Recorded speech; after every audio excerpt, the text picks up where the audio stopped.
said, my name is Constanze Stelzenmuller. I'm a senior Transatlantic fellow with the German Marshall Fund's Berlin office, and I'm here today to moderate the second plenary panel on NATO in transition, although on the evidence of the past panel, I think I'll be something between a traffic cop and a referee. That said, I will be a traffic cop and a referee. I understand emotions running high on this topic, and we're all guessing, I think, that this will be about the same topic as the last plenary, mostly. But I would like us to be clear, brief, concise. You can ask questions and comments after our panelists have had their say, but also please be gracious to each other. And if we could have no grandstanding, I think that would be greatly appreciated by all. Now, this topic, NATO in transition, many in this room here have spent much of their professional lives on this, but I think we all are very much aware that until a few weeks ago, this topic struck a somewhat elegiac note, meaning that while we all know that NATO has many, many historical achievements to celebrate, we weren't quite sure, post the withdrawal of the ISAF combat mission in Afghanistan, what NATO's future was going to look like. And then, of course, came the overthrow of the Yanukovych government in Ukraine and the illegal annexation of Crimea by Russia. And since then, European foreign ministers have been vying with each other as to whether this crisis is as bad as the time after 1989, the fall of the Berlin Wall, or as bad as the Yugoslav wars.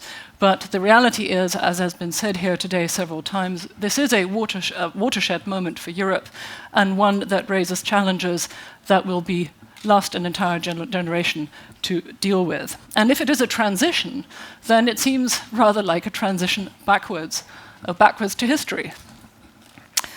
For now, of course, the US and Europe seem to agree stridently that there is no military option. You keep saying that, leaders keep saying that. And sanctions currently are the order of the day, and I would say they are tough and they are beginning to hurt, as among others the stock markets are showing, and the price of the ruble. But that does not mean, of course, that there is no role for NATO, visible or less visible. Political signaling, consultation, to reassurance, to what? What indeed? What must NATO do to help contain this crisis, and what should it avoid in order to not let it escalate? These are very, very difficult questions. Some of you will remember a BBC show of the 1980s, which schooled many of us in politics, Yes, Minister. And there is a famous first episode of the second installment, Yes, Prime Minister, where Jim Hacker gets introduced to the nuclear button. And he says, well, when exactly do I push this?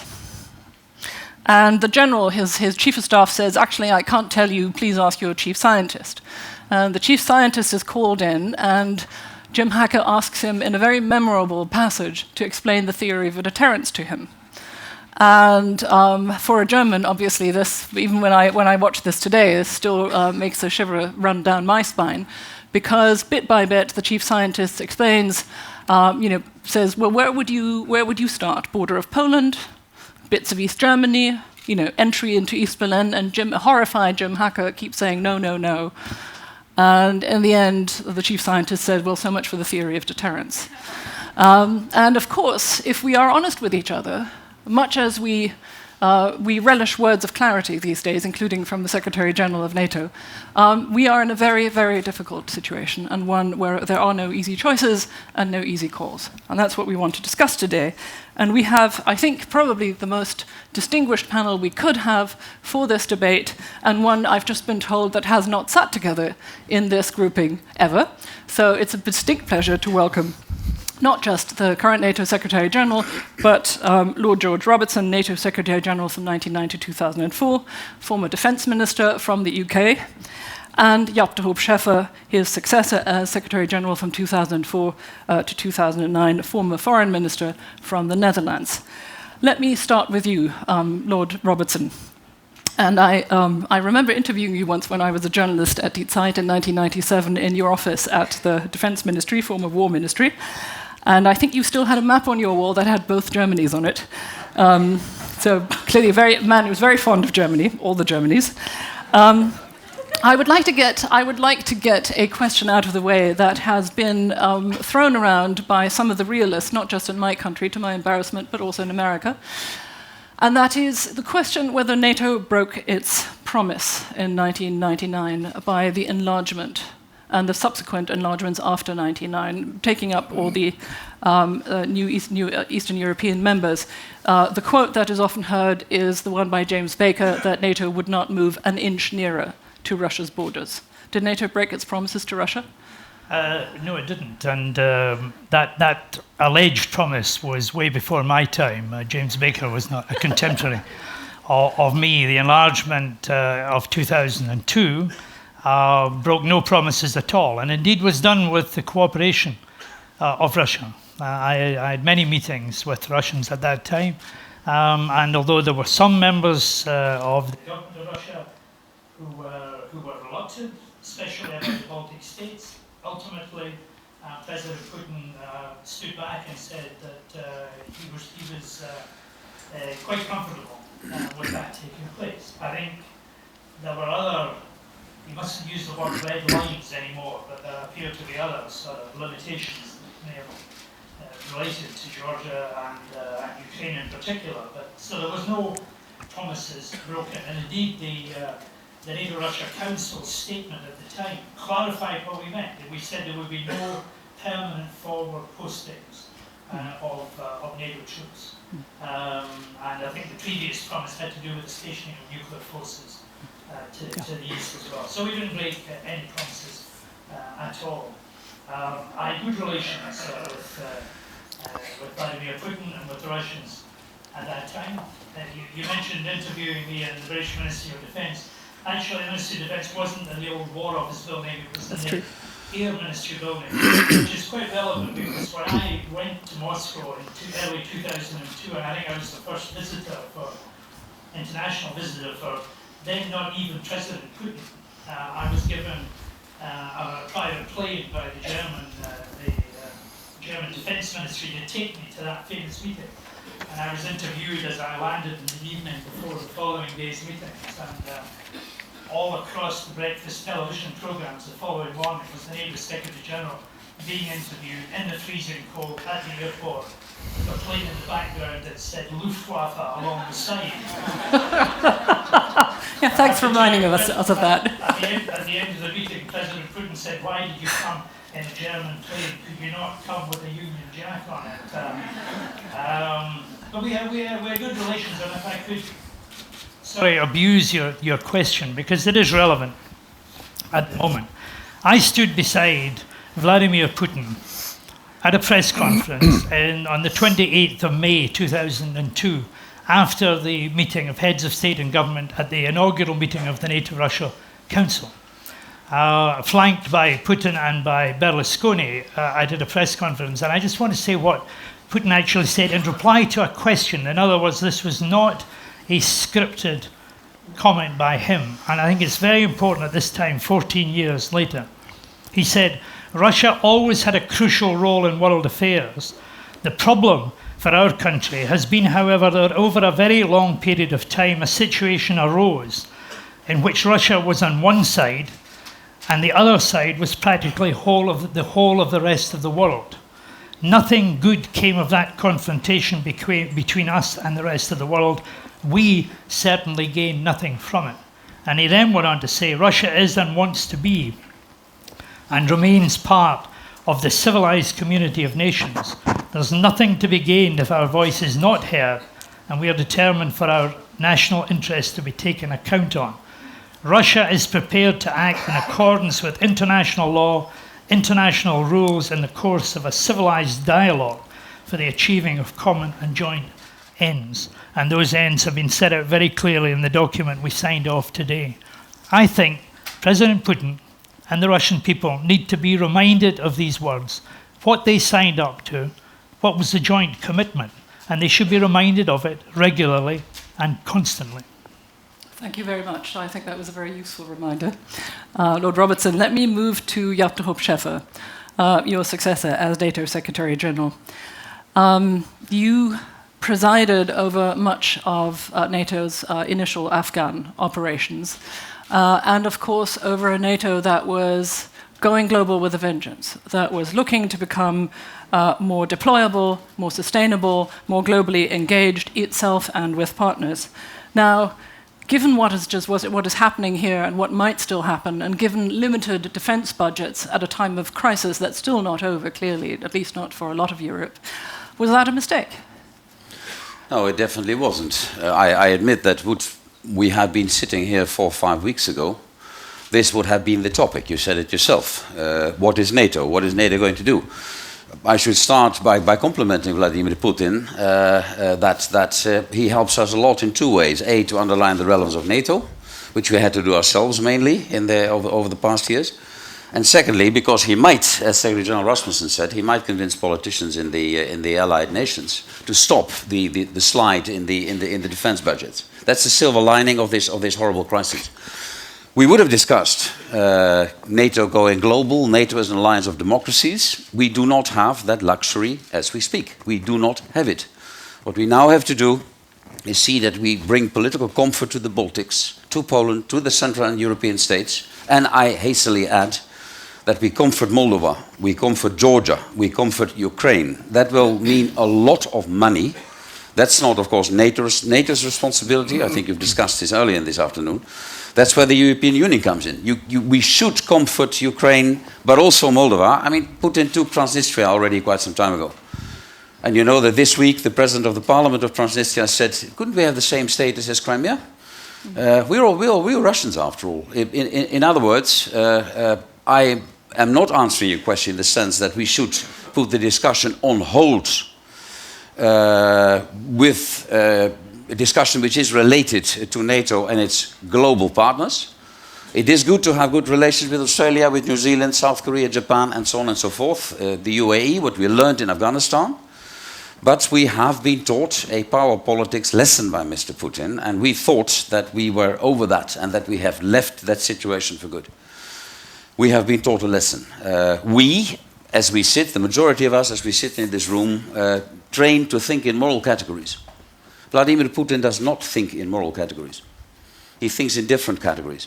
And that's the lesson, and that is why NATO, as well as the European Union, should now, but Anders said it a moment ago, do everything it can to prevent this crisis from worsening. It is already bad enough, and I hate to admit it, when we have to say Crimea is a fait accompli. I didn't expect that, quite honestly, 2 weeks ago, that I was sitting here and said Crimea is a fait accompli. And now the question is, when we discuss sanctions, when we discuss NATO's role, NATO's position, NATO's reinforcement, that we are preventing this crisis from even getting worse than it is. A crisis which has, as you said, 19th century traces, and it has 20th century traces. And we thought we were living in the 21st century. In this respect, we are not. So there's a lot of work to do for NATO in the domain Anders just told us. There's an awful lot to do for the European Union. It took me, let me finish with this, it took me 1.5, close to 2 years to get consensus on air policing over the Baltics. That wasn't necessary.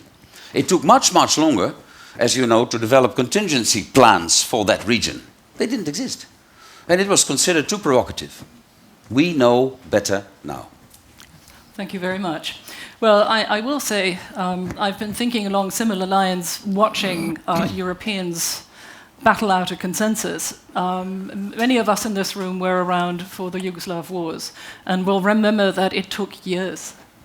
It took years for the British, the French, the Germans, and the Americans to agree on what needed to be done. In many ways, we were too late. We finally sprang into action. Compared to those times, I think we have gotten a lot faster and a lot more decisive. Secretary General Rasmussen, thank you for your very clear words. I think that was helpful for all of us. You said this situation is a potential game changer. We must stand together now to protect our way of life. That said, how serious are NATO's defense commitments towards Eastern Europe, given the US drawdown and European defense cuts? As I emphasized in my introduction, make no mistake, we will take all necessary steps and measures to ensure effective protection and defense of our allies. I mentioned some of the steps we have already taken, and we stand ready to go further if it's necessary to deter and defend against any threat. So you can rely on our determination to provide such effective collective defense. As regards defense investments, I think this is a wake-up call. And in all European capitals, the whole situation should now be reviewed. And it is necessary to reverse the trend of declining defense budgets.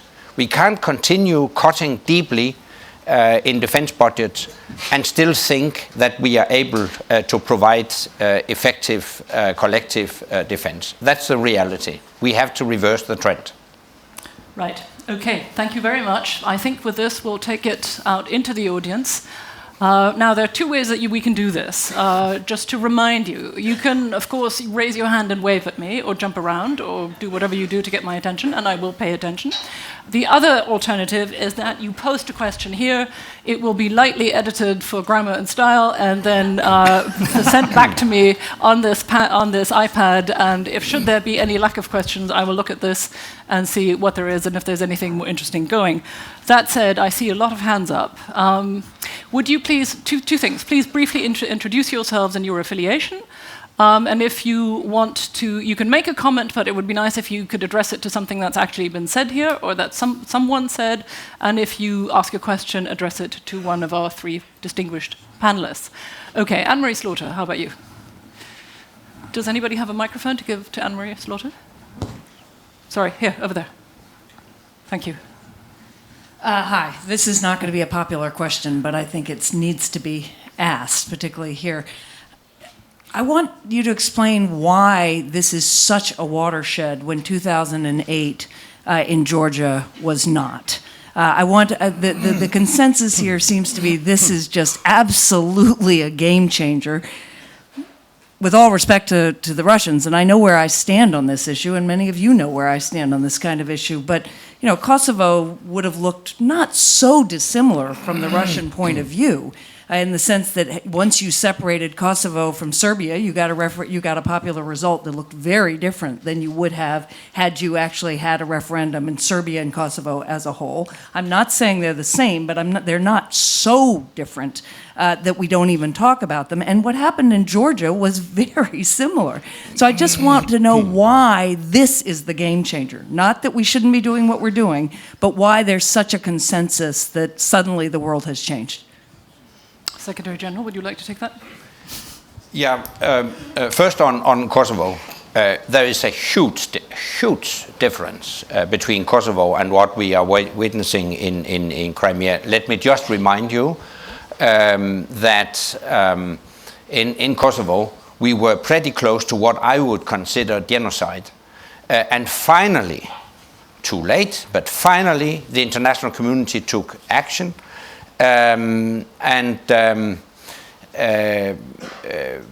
Since then, our actions have been based on a UN Security Council resolution. So there's a huge difference. I could go further, but time doesn't allow. So please don't try to make the case that Crimea and Kosovo are similar. They're very, very, very different. But I don't think that's what Anne-Marie Slaughter, in all fairness, was doing. She was asking, why didn't we think that was a watershed moment already, and why didn't we think Georgia was already a watershed moment? Am I right? Kosovo was also a sea change. Yeah. Absolutely. Okay. All right. But not similar. And it was actually something very special that we engaged at that time in a campaign to stop genocide. So that was also a very particular situation, but different. Now, returning to Georgia, and obviously what we witnessed in Georgia was also a very serious challenge. But we are now witnessing military action from the Russian side that is unprecedented when it comes to the size of troop movements, the fact that it's about the right of 45 million people to make their own choice. So, of course, there are similarities between what we saw in Georgia and what we are now witnessing in Ukraine. But the two events together really demonstrate that this is part of a more comprehensive Russian strategy. And that's why I do believe that we need a firm and determined response, both in the short term and in the longer term. May I briefly add that there's of course a big difference between having Ukraine as a geopolitical battlefield, on the base of its size, on the base of its population, which has always been. We all know the history. The history of Ukraine is a bit different from Georgia's history. But in principle, I do agree with Anders. What happened in 2008 in this regard is not basically different. The consequences could be very, very different because Ukraine is not Georgia.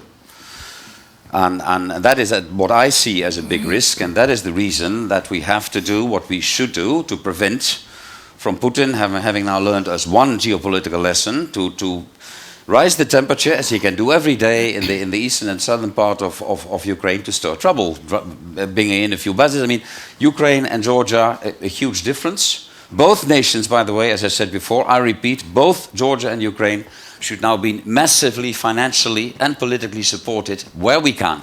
That's our responsibility. I think there's also, it's very easy. You go to public meetings and, you finish your evening and somebody gets up and says, I'm quite appalled by the fact that the speaker spent the whole of this evening talking about world affairs and did not mention the problems of Upper Volta. The fact that you intervene in some place doesn't mean you have to intervene in every place. I'm old enough to remember the invasion by Argentina of the Falkland Islands and the very ambivalent position of the United States of America at that time in saying we're keeping out of it. Latin America is very important to us as well. So, I think that you can't do everything all the time. And anyway, we are a community of nations. There has to be a community of views before things happen. Kosovo is looked upon now as a sort of absolutely template for atrocities happening, near genocide happening, action being taken, it being successful after 78 days, no Allied casualties. Well, it wasn't unanimous before we went in. It was difficult to get a legal base because there was no Security Council resolution. We almost lost if Milosevic had not lost his nerve. And actually, we hadn't had help from Russia on the diplomatic side. So these are all very different, and they can be very complicated situations. But there is no doubt about the geopolitical importance of Ukraine today. That said, Kosovo is also an example of just how difficult we Westerners, with all our money and all our means, find it to then move forward democratic transformation and economic stability even. But I'd like to hand the next question to Rosia Lutsevich. Can you remind us of your affiliation? Which was Chatham House. My question is to Dr. Scheffer, actually. When this week President Yushchenko was in Brussels, he had very bitter memories of a Bucharest summit. And he said that when we sat at this table and I was explaining the importance of giving membership action plan to Ukraine and for the same matter to Georgia, the reason that was given by some member states was public opinion is too low. 31% at that time was low, you said, some member states. But he said when Spain was joining NATO, the public opinion was even lower. And he said the situation that we have today would not have happened would these two countries had membership action plan. Do you agree with that or not? Thank you. Well, that's very hard to predict. The only thing I can say is that Bucharest was a pressure cooker because, as you know, there were major differences within the alliance between France and Germany on the one hand, United States on the other hand, not yet Iraq revival revisited, but almost. And you also know the result. And you also know that since then it hasn't become easier.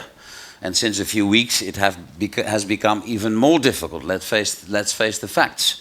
vis-à-vis Ukraine and Georgia. And that's why I'm not now going to tell you or anyone else here they'll be NATO members in 5 or 7.5 years, because we know that's not going to happen. And Ukraine, after the government, of course, left the NATO path when Yanukovych came in. So I can't predict if this would have happened had they been NATO members. Had they been NATO members, we would have, of course, been obliged, as we are now in Estonia, Latvia, Lithuania, and elsewhere, I mean, to have Article 5. That's crystal clear. But it's also crystal clear that the political basis for bringing them in was simply not there. It wasn't there in Bucharest, and it is not here now. I mean, that's reality, which does not at all mean, I repeat myself again, that we have heavy responsibilities vis-à-vis Ukraine and Georgia. And I add again Moldova. Let's not forget Moldova, because next stop might really be Transnistria. And Moldova is a poor country, it is a fragile country, and let's not repeat the same mistakes again. Okay. On that note, I think we hand over to Ambassador Grushko, who is a Russian ambassador at NATO. Is Transnistria the next stop?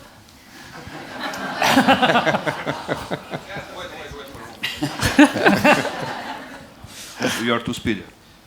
Well, first of all, I would like to say that this is not the best day for me, because I see 3 SEC generals sitting on the stage, and I know them all personally, so how old I am. And I know a lot of story from modern history. My second point is that I do believe that NATO is very close to have a new or old raison d'etre, and if this will be a choice. Moving back to the Cold War, I would like to say that this is not a position of the Russian Federation. And we do believe that we have a global security agenda, which is extremely important, and Russia will be prepared to continue cooperation, but on equal footing. Third point is also extremely important, I think, and it links this discussion with the previous one.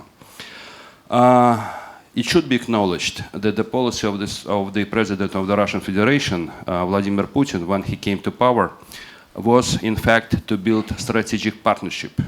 You rightly said that we started from the freezing of NATO-Russia relations. We signed a Rome Declaration. This was also a result of our common vision how to build security architecture after 2001, the tragedy. We also proposed to launch a project called 4 Common Spaces with the European Union, with a lot of things therein, also common security, internal security space, external security space. We propose to have crisis management agreement, visa-free regime, a lot of things that could and should link together European Union and Russia. And this is extremely important, not to allow creation of such situation when our neighbors will be in a position of choice between EU and Russia. And that happened in Ukraine. So we should not, for us, there is no need to justify that what we do want to achieve in our relations with the West. This was genuine partnership.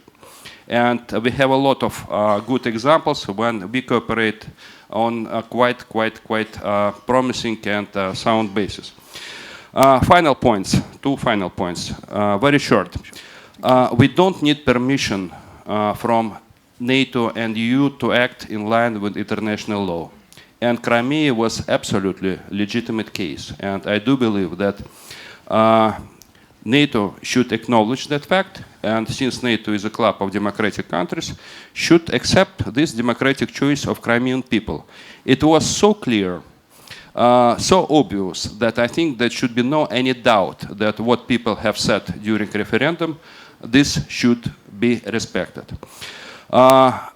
Final point about all soft power versus hard power.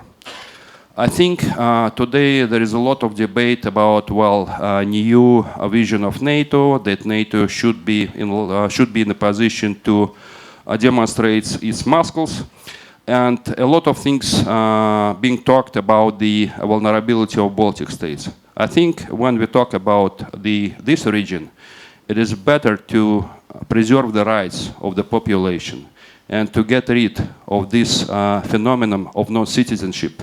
23 years have passed after the collapse of the Soviet Union, but 640,000 people are non-citizens only because they do speak Russian. And I think it will be the better solution than to send US interceptors with very unclear mission. Thank you.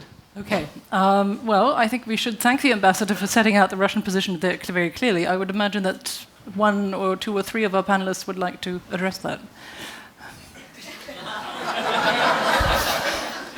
No? Yeah, if I may, I would ask Ambassador Kusko a question. Because we have, all of us, including Russia, in 1999, in the OSCE Charter for European Security, subscribed to the principle that each and every nation has an inherent right to freely choose its alliances. Why doesn't the Russian Federation respect that principle to which it has subscribed? Please, can you hand the ambassador the mic again? If you want to answer. You don't have to. Look, actually, the question was to the ambassador, please.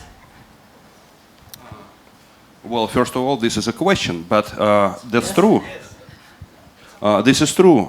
There is a very clear commitment, but at the same time, there is also principles, basic principles of international law, enshrined in all the documents. That first of all, principle of indivisibility of security, and nobody will improve its security at the expenses of security of others. NATO is free to take any decision, and Russia is free to take any decision to protect its legitimate security interests. And from the beginning, we were telling to all our colleagues, and we were very outspoken in all our discussions, that we do believe that if NATO goes with enlargement, it will continue produce new dividing lines, moving dividing lines towards Russian borders. And we said very clearly also that in some cases, these dividing lines will cross the countries, inside countries. And this was a very, very, very important signal. It's up to you to listen or not, but we believe that we were absolutely right focusing on that. And I think that when we are talking about future security architecture, and this was an idea behind our proposal on Treaty on European Security, we must find the ways to protect the security of all, but not relying on the instruments we inherited from the past. Alexander, may I ask you, will you accept Georgia's right to choose NATO membership if this is a Georgian decision and if NATO accepts? Would you accept that? Okay, and then we'll stop the back and forth, the bilateral. Yeah. That's No, the I was last one. absolutely very clear. We're against. We believe that this is a huge mistake to do it. That's not an answer to the question, Ambassador. No, this is the question. This is the position of my country. Because when NATO did, you sent in your forces into Georgia in 2008. No, it's not true, because we were attacked. Read, please, Talevini report. And it was very clear offense against sleeping Tshinval, attack on the Russian peacekeepers. We lost 15 people. And exactly, the problem was that at that time we were knocking at the door of NATO-Russia Council, trying to present our case. We were not allowed. And in few weeks, NATO has decided to establish NATO-Georgian Commission. In fact, to decorate Georgian leadership for this act. And we believe that this was not the way how NATO should address this situation, because Russia was attacked. I should refer to one thing. Secretary General said that, well, Transnistria, Ossetia, Abkhazia, I will add Tajikistan. Tajikistan is also very important, because in all these cases, this because of Russia, because of Russian soldiers, we have peace, stability, security, and people are not dying. And this is also part of the security picture. And this is an element which should be taken into account when NATO looks at the possible Russian role as an instrument for our common security. Okay, I would suggest we leave the bilateral at that. It's been very instructive, certainly.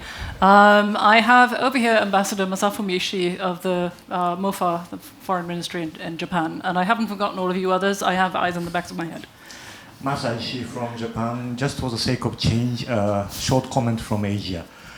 I think, as three Secretary Generals eloquently put, the core issue here is unilateral change of the status quo by force should not be tolerated, and the rule of the law should prevail.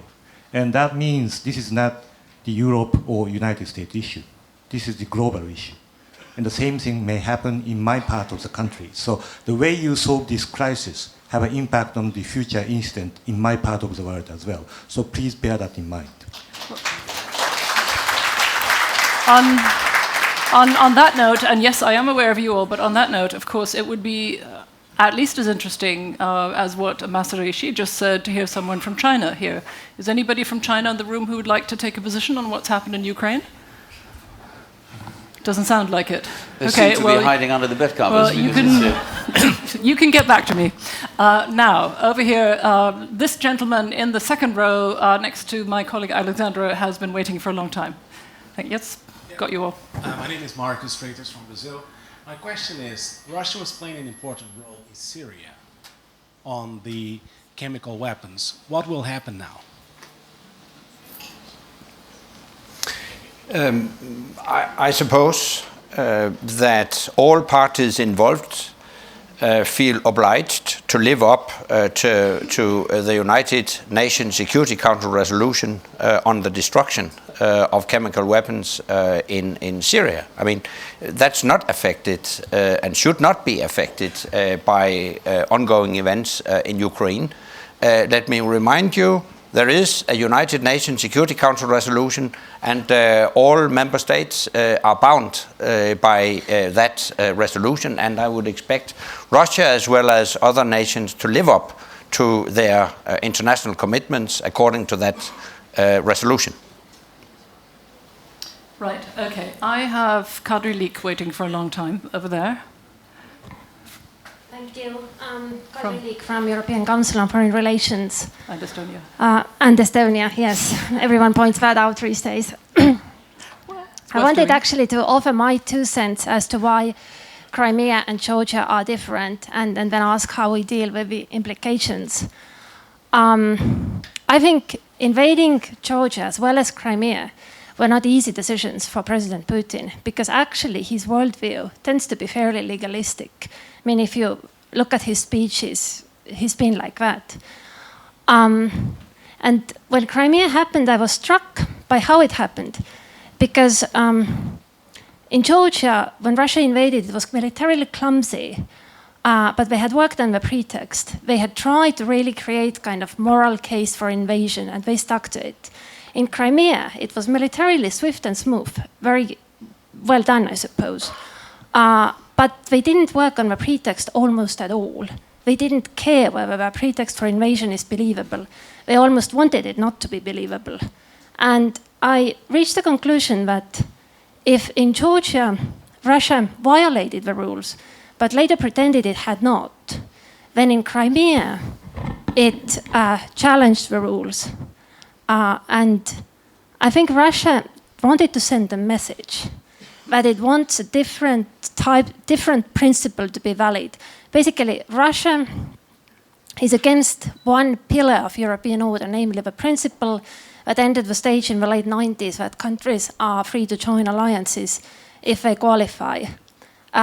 Russia wants to send a message that this is no good, and this is all about NATO enlargement. President Medvedev made it clear that Georgia invasion was about NATO enlargement, and President Putin was very clear that Ukraine was about NATO enlargement as well. And I think we have some sort of parallel think even going on. Many people in the West think that Russia got away too easily in 2008, and that's why Crimea happened. I think many people in Moscow think that we tried to send them a subtle message in 2008. They didn't understand it. That's why we needed to take Crimea. So my question is, thank you. How do we go about it? If there is this principle of free choice of alliances being challenged, we don't want to intellectually rephrase it, but we are in no position to enforce it either. How do we go about it? Thank you. I'd like to take that question. Well, we go about it not primarily in the military domain, because we can't. Putin knows very well that we are not going to wage war over Crimea, as we were not going to wage war over Georgia. For many, perhaps a sad conclusion, but they're not NATO members, so we're not going to wage war. What Putin, in my opinion, is doing is giving his answer, perhaps a bit belatedly, on the NATO and European Union enlargement, in the sense that you have come closer to my borders, free choice, no promises broken. I'll now make sure, and that's why I pay so much attention to these other nations, that Vladimir Putin has started with Crimea. He might not take all the other territories, but he is going to create a ring, a protective ring of nations where he wants influence. He knows in Ukraine, because it's too big, that he cannot have exclusive influence. But we should be careful that he does not create exclusive influence elsewhere. And that's why I'm saying that the political track is more important, is as important, I should say, than NATO and the military track. And what perhaps, Ambassador Gruszko, I'll answer you on one of your questions, which I think are relevant. I think it was, after all, not the right decision that after your invasion into Georgia, we suspended talks in the NATO-Russia Council. I'll give you that. But on the other hand, that, as you know, was also a pre-planned invasion, like we have seen in Crimea. The number of forces you had on the other side of the tunnel in Georgia does not justify that this happened overnight. But I want to give you your point that completely stopping talking to each other is, in a diplomatic sense, perhaps not the right way to go. Right. I would. Can yes, I just please, add? Because I think that Jaap makes a valid point, and I hope that in NATO today that the ambassador and Russia will be pulled in all the time to hear what other people think of what is going on, and to perhaps explain and for a collective examination of what the future might be. Because it's very, very important that we don't simply focus on this particular issue. We need to look at the ramifications elsewhere. If in 2002 Vladimir Putin thought that being on one side of an argument with the whole of the rest of the world on the other side, as they are today, and that was not in Russia's interest, then they need to work out where next Russia is going to go if it's not going to find itself in isolation. The second thing I would say is that perhaps we're looking at NATO because you've got 3 people who hold or held the position of Secretary General of NATO, but this is primarily going to be a matter for diplomacy in the United Nations and especially in the EU. The Ukrainian economy is in dire, dire trouble, and rescuing the Ukrainian economy and shaking her head. And therefore, EU problem. Yeah, and therefore, the ability of the Ukrainian people to make a fair and reasoned decision about their future depends on that economic situation being rescued, and it being almost way beyond the capacity of the European Union and perhaps the international community. We're faced with another parallel huge dilemma, and that's not going to be a matter for NATO. NATO can stand firm and will stand firm, and I rightly agree with everything that Anders has said this afternoon.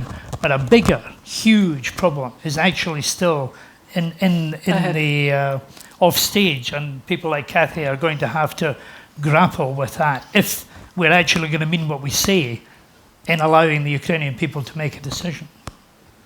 Right, thank you very much. I think we've had the Russian president on the couch for long enough, and we should indeed, as you've just hinted, be talking about what needs to be done next. And I sense that Damon Wilson has been waiting impatiently to say some of these things. But Damon, before you say what I guess you're going to say, because I heard you saying some of it this morning already, could you please also say whether you think it's likely that any of that is going to happen, and how you get from the current state of things to the desirable things in a realistic way?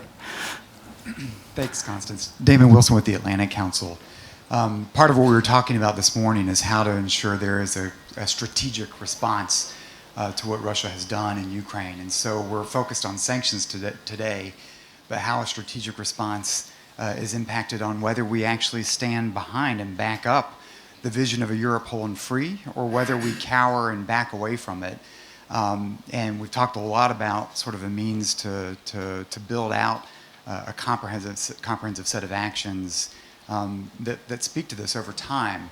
My question for you is, we've debated whether NATO enlargement played a role in Georgia and Ukraine, but what is the future of NATO enlargement? What's actually the future of EU enlargement? As part of our strategic response, do we stand firm behind the vision of a Europe whole and free? Do we see a Montenegro back in play for the Cardiff Summit? Do we see a Georgia map back in play for the Cardiff Summit? Should we see momentum in the European Union to give a European perspective to the Eastern partners that actually do reform? I'd welcome your views on that. Who of you would like to tackle that? Mr. Rasmussen? NATO enlargement? Yeah.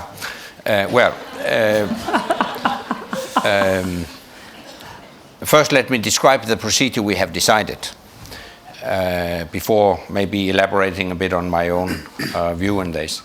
We have decided that we should, of course, address the open door policy convincingly at the summit in Wales on the 4th and 5th of September.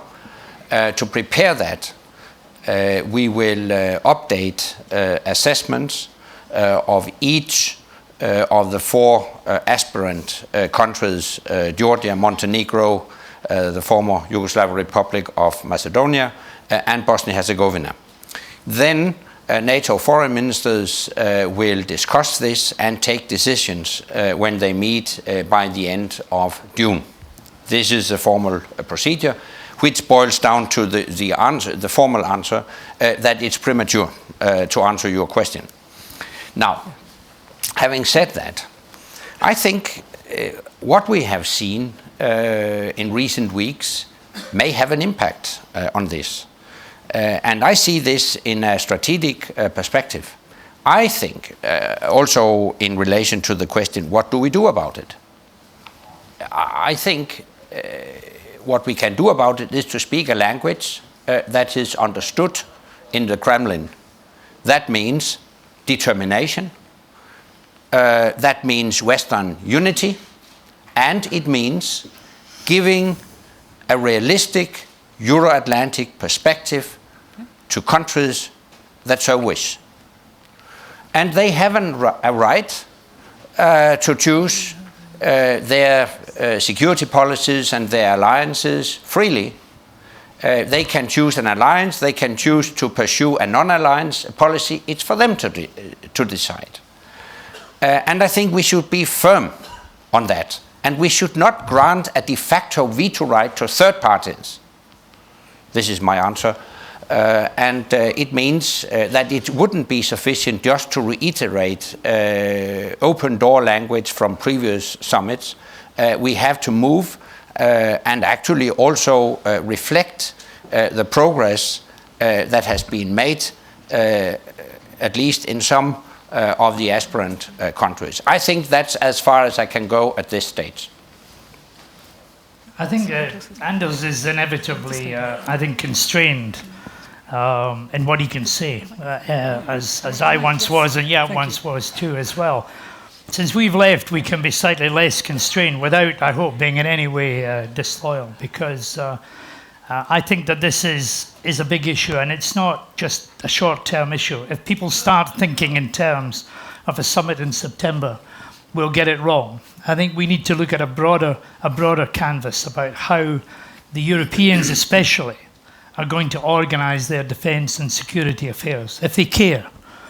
You know, I used to use the famous words of Enver Hoxha, the dictator of Albania, who once said, "Always remember," he said, "that along with the Chinese people, the Albanians make up 1/4 of the world's population."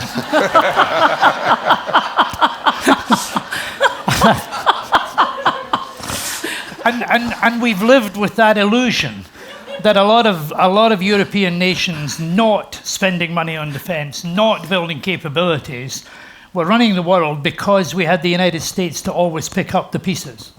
You know, that in Kosovo came along, they had to do 85% of the air war. You know, that in each of the events that would come along, and I warned at the time I was selling European defense, the day will come when a European crisis emerges and the Americans will stand back. Now, I didn't think it would be Libya, but it was Libya. And the Americans not only stood back, they actually took their commanders out of the integrated military structure, something even I wouldn't have imagined. So America is now in the business of participating, but not in leading. And that means that the Europeans have to sort of recognize their own fate is in their own hands. So when we look at enlargement, what kind of security arrangement do we want and need?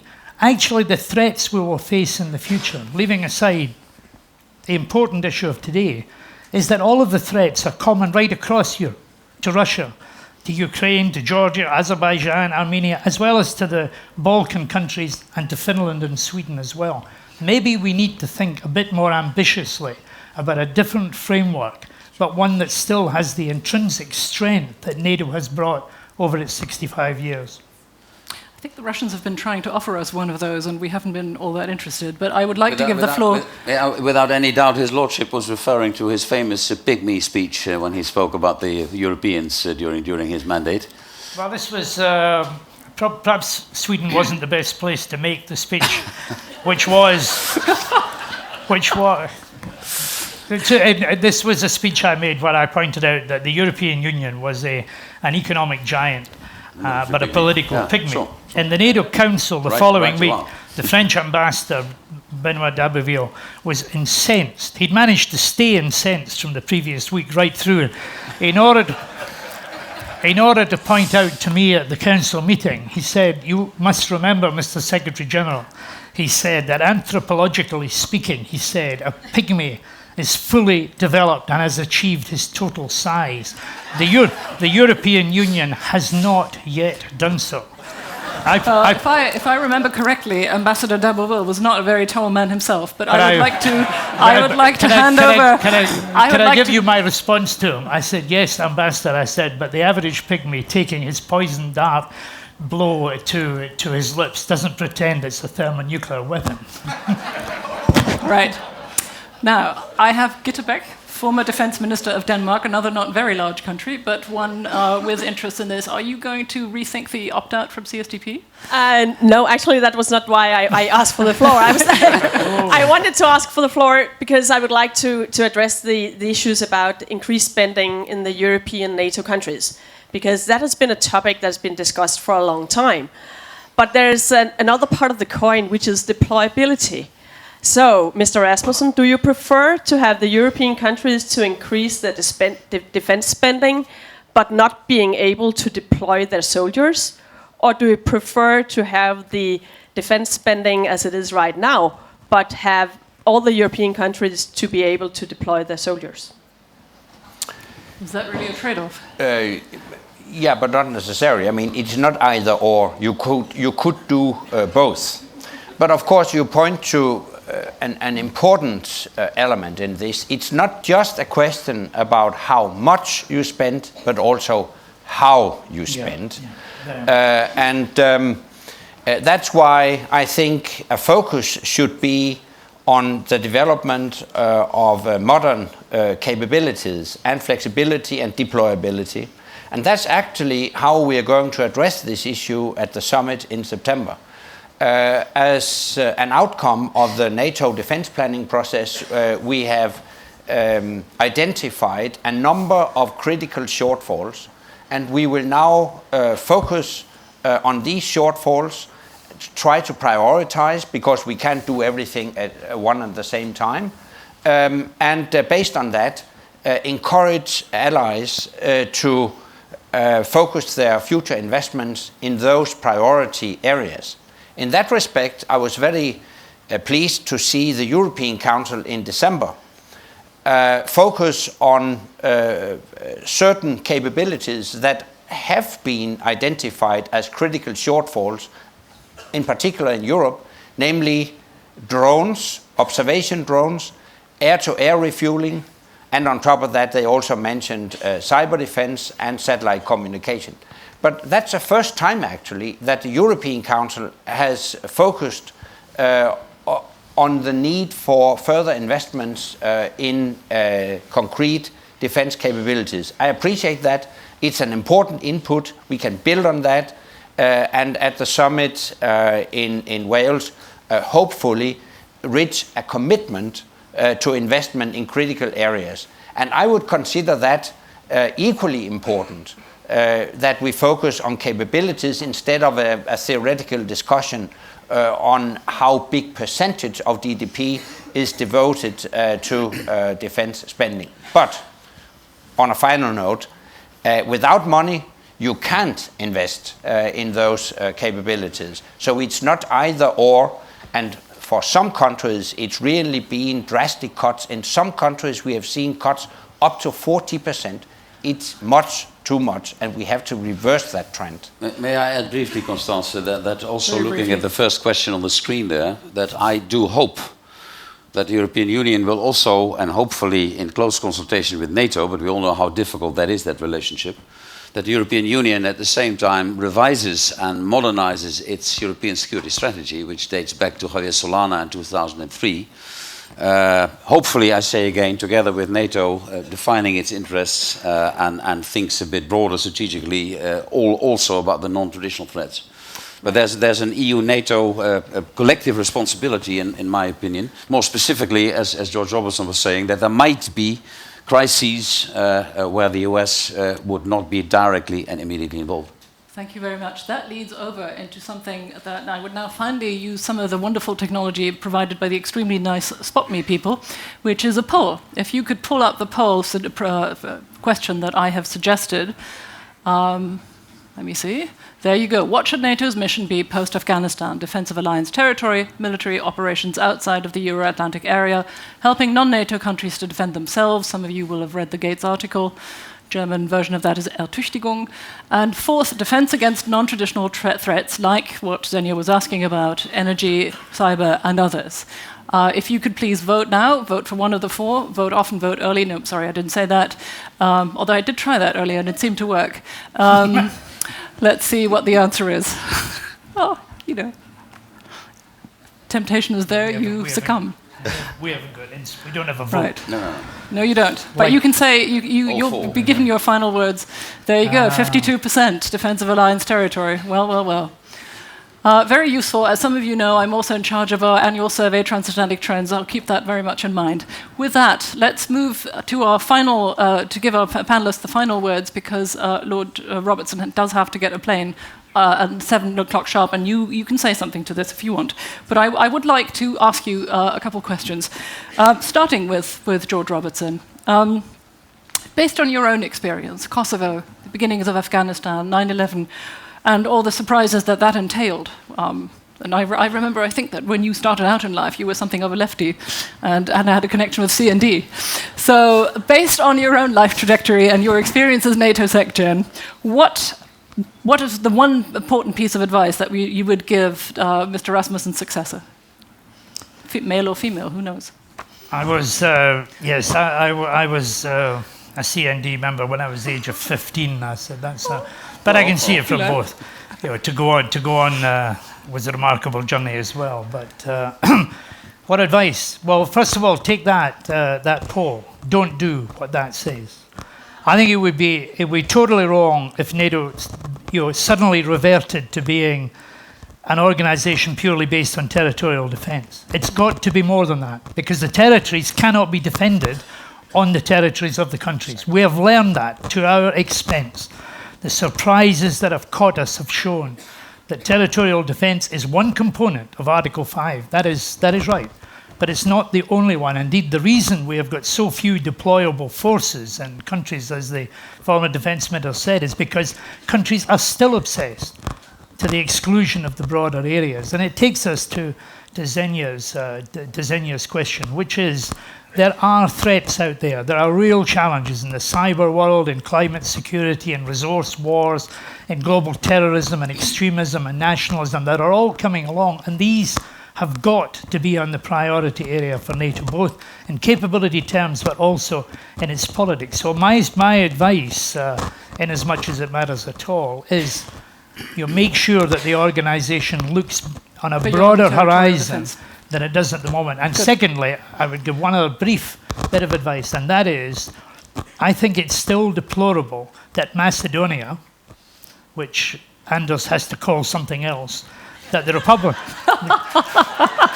as indeed I was obliged to in my day, that the Republic of Macedonia is not allowed to join the alliance. It's perfectly qualified to do so, and it's stopped from doing so. Lord Robertson, I'm getting frantic signalling from over there. Mr. de Hoop Scheffer, what is the greatest challenge your Mr. Rasmussen's successor will be facing? When I see those 4 points, and I do away with the percentages now, seeing that there is a vital alliance which is capable, if and when necessary, of paying attention to all 4 of those points. I do not believe defense of alliance territory, fine, I'll fully support it. But having said that, you can't neglect one of the others. And that means money, and that means political will. And I say again, that means a much better, closer NATO-EU relationship. I keep repeating my mantra. If we don't do that, with the Americans having all kinds of other obligations, then NATO will not succeed and the European Union will not succeed. My answer would have been, we didn't vote. All 4 of those elements are relevant for NATO. Number 1, of course, be the most relevant, but I agree very much with George. You can't do that on your own territory. But let's say not doing something about non-traditional threats would be self-defeating. We've discussed at length helping non-NATO countries to defend themselves. So I mean that would be my advice to her or to him. Okay, quite similar then. I have a different question for you, Secretary General. What's the most important personality trait your successor needs to have?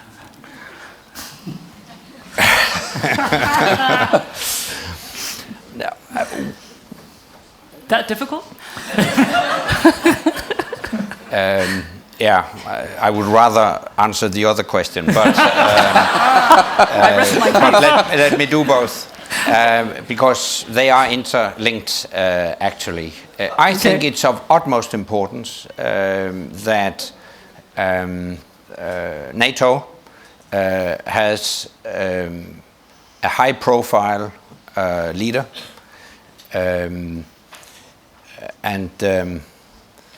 not least taking into account recent events, I think determination, clear action-oriented approach are essential for the leadership of NATO. And that leads me to a couple of remarks on what is the biggest challenge. I would say the most important task is to fight retrenchment. I see tendencies to become inward-looking, what I call retrenchment. I see those tendencies to be the most dangerous threat to our security, because retrenchment leaves behind a vacuum, a security vacuum, and that vacuum will be filled by autocrats that will try to test us. And there are many reasons why we see tendencies to retrenchment. One, of course, is economic austerity. There are also political reasons. So my plea is that my successor will focus on keeping a global perspective when it comes to security. And that's why I'm very much in agreement that I would also give high priority to number 1, defense of alliance territory. Okay. But let's remind ourselves that we can't effectively protect our populations and our territory unless we are also capable to go out of area if needed and defend against non-traditional threats and help non-NATO countries to defend themselves. So there's no contradiction between the 4. On the contrary, they complement each other. Thank you. On that note, we know the next NATO Secretary General, whoever she is, will have a lot to do. Please help me. Please help me thank our panelists.